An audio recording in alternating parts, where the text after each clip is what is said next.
விடியற்கால ஒளி மெதுவாக அந்த பழைய வீட்டின் மேல் விழ ஆரம்பித்தது.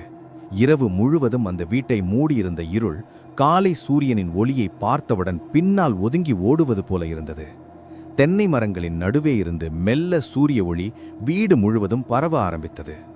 அந்த வீட்டின் வாசலில் தாரா நின்று கொண்டிருந்தாள். அவளது கையில் அவளது உண்மையான பாட்டியின் மெலிந்த கை இறுக்கமாக இருந்தது.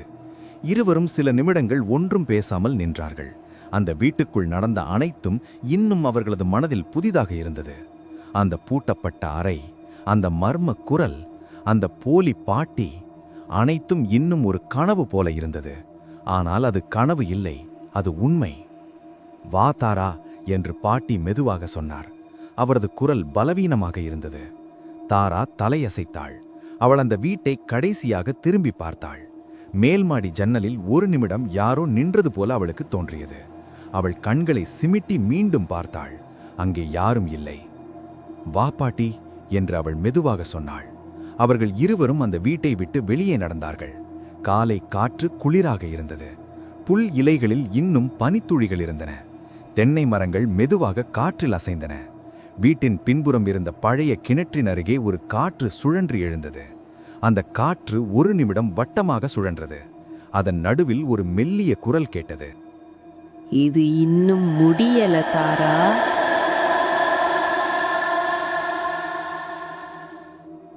ஆனால் தாராவுக்கும் பாட்டிக்கும் அந்த குரல் கேட்கவில்லை. அவர்கள் மண் பாதையில் மெதுவாக நடந்து கொண்டிருந்தார்கள். பாட்டி மிகவும் சோர்வாக இருந்ததால் தாரா அவளை தாங்கிக் கொண்டு நடந்தாள். சில நிமிடங்கள் அமைதியாக சென்ற பிறகு தாரா கேட்டாள். பாட்டி, என்னம்மா, அந்த ஆவி எப்படி வந்தது? பாட்டி சில நொடிகள் அமைதியாக இருந்தார். பிறகு மெதுவாக பேசத் தொடங்கினார். அது ஒரு தவறு தாரா, நான் செய்த தவறு. தாரா அதிர்ச்சியாக அவளை பார்த்தாள். என்ன சொல்றீங்க பாட்டி? பாட்டி ஆழமாக மூச்சு விட்டார். உன் அம்மா இறந்ததுக்கு பிறகு நீ கோமாவுல இருந்தப்ப நான் உன்னை இழந்துருவேன்னு பயந்தேன். அதனால தான் ஒரு மந்திரவாதியை கூப்பிட்டேன். தாராவின் இதயம் துடித்தது. மந்திரவாதியா? ஆமாம், அவன் உன் அம்மா மாதிரி ஒரு உருவம் உருவாக்க முடியும் என்றான். ஆனா அது ஒரு ஆவிதான், மனிதன் இல்லை. தாரா மெதுவாக சொன்னாள். ஆனா அது நம்ம எல்லாரையும் கட்டுப்படுத்த ஆரம்பிச்சது இல்லையா? பாட்டி தலையசைத்தார். ஆமாம், ஆனா அந்த மந்திரவாதி மட்டும் இதை செய்யல. தாரா நின்று விட்டாள். அப்படின்னா? பாட்டி மெதுவாக சொன்னார். உன் சித்தப்பா குடும்பம்.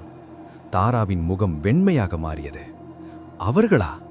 பாட்டி மெதுவாக சொன்னார். அவர்களுக்கு அந்த நிலம் வேண்டும், 15 ஏக்கர். அந்த வார்த்தை தாராவின் மனதில் கனமாக விழுந்தது. அந்த நிலம்தான் இந்த குடும்பத்தின் பெரிய சொத்து. அந்த நிலம்தான் எல்லா பிரச்சனைக்கும் காரணம்.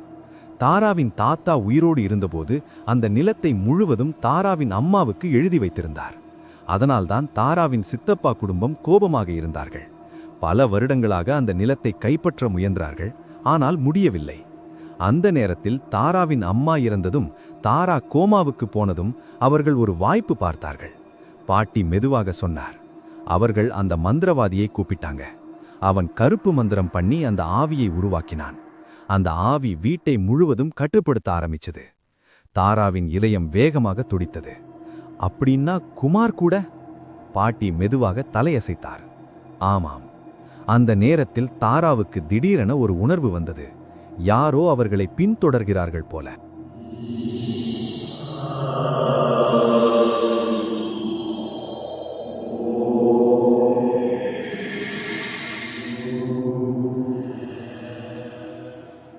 அவள் மெதுவாக திரும்பி பார்த்தாள். மண் பாதை காலியாக இருந்தது.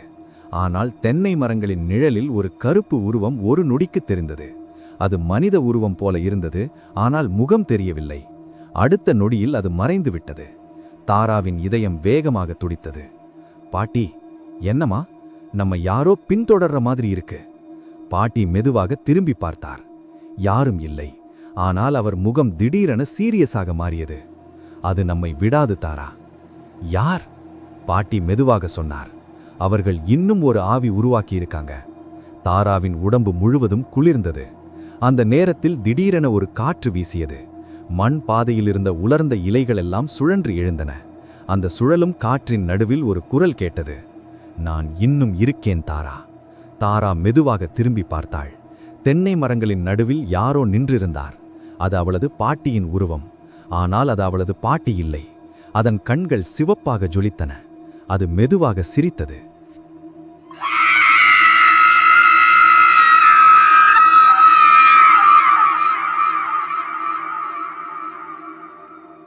தாராவின் உடம்பு முழுவதும் குளிர்ந்தது. அந்த உருவம் தென்னை மரங்களின் நடுவே நின்று கொண்டிருந்தது. அது அவளது பாட்டியின் உருவம்தான். ஆனால் அது அவளது பாட்டி இல்லை. அந்த உருவத்தின் கண்கள் இருண்ட சிவப்பு நிறத்தில் மின்னின. அதன் முகத்தில் ஒரு மெதுவான சிரிப்பு இருந்தது. அந்த சிரிப்பு மனிதன் சிரிப்பைப் போல இல்லை. அது ஒரு விஷமமான அமைதியைக் கொண்டிருந்தது. "நான் இன்னும் இருக்கேன் தாரா" என்ற குரல் மீண்டும் காற்றில் ஒலித்தது. தாராவின் இதயம் வேகமாக துடித்தது. அவள் மெதுவாக பாட்டியின் கையை இன்னும் இறுக்கமாக பிடித்தாள். பாட்டி அந்த உருவத்தை பார்த்ததும் உடம்பு முழுவதும் நடுங்க ஆரம்பித்தது. "அது வந்துடுச்சு" என்று பாட்டி மெதுவாக சொன்னார். "யார் பாட்டி?" என்று தாரா கேட்டாள். பாட்டியின் குரல் நடுங்கியது. "அந்த மந்திரவாதி உருவாக்கிய இன்னொரு ஆவி."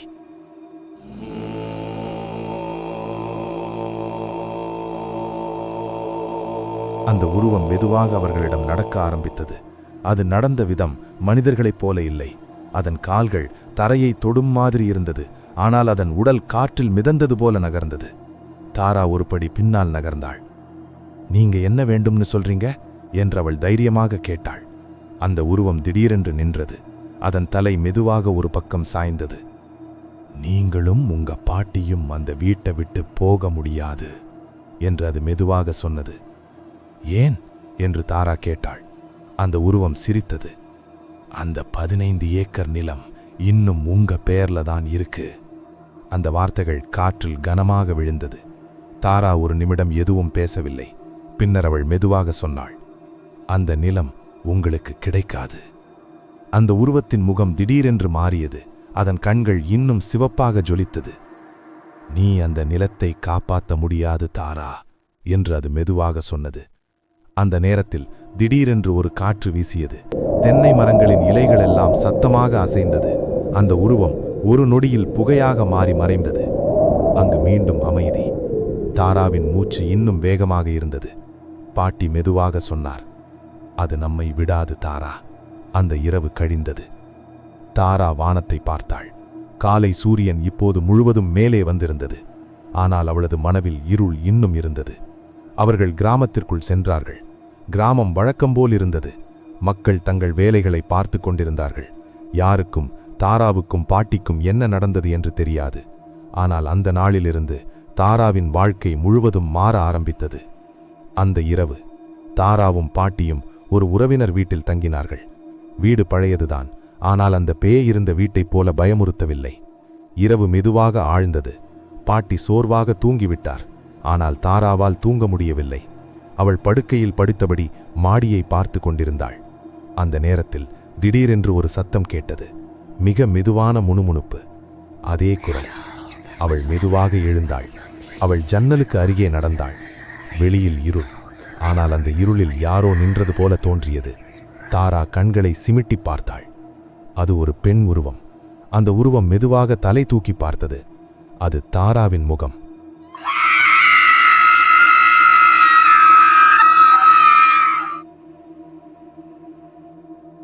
தாரா பயத்தில் ஒருபடி பின்னால் சென்றாள்.